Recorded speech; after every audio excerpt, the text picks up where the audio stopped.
একটা সময় দেশের প্রধানমন্ত্রী নরেন্দ্র দামোদর দাস ভাই মোদী মনে করতেন যে ভারত এবং মার্কিন সম্পর্ক অনেক উন্নত, এবং নরেন্দ্র মোদী নিজেই প্রথম কোনো ভারতীয় প্রধানমন্ত্রী আমেরিকায় গিয়ে নরেন্দ্র মোদী ভারতের প্রধানমন্ত্রী, তিনি ট্রাম্পের হয়ে প্রচারও করতেন। India have connected well with President Trump.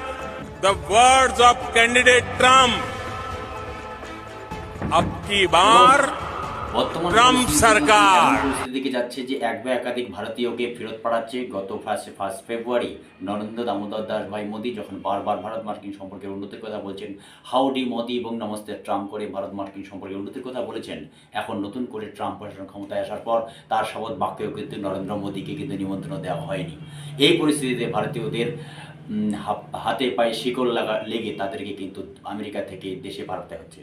এবং 5ই ফেব্রুয়ারি ভারতের গণমাধ্যমে দাবি অনুসারে তারা কিন্তু প্রায় 17C মার্কিন যুদ্ধ বিমান করে, সেই এয়ারফোর্সের বিমানে করে তারা ভারতে নেমেছে। 105 জন সেখানে ভারতীয় রয়েছে বলে মনে করা হচ্ছে, এবং আগামীতে আরও 5 লাখ ভারতীয় এই প্রযুক্তিতে আসবে। তাহলে এখন প্রশ্ন অবশ্যই থাকে যে নরেন্দ্র মোদী এবং মার্কিন সম্পর্ক, ট্রাম্প নরেন্দ্র মোদী সম্পর্ক আসলে কি বাস্তবের সঙ্গে রূপ কোথায়? আজ এ পর্যন্তই।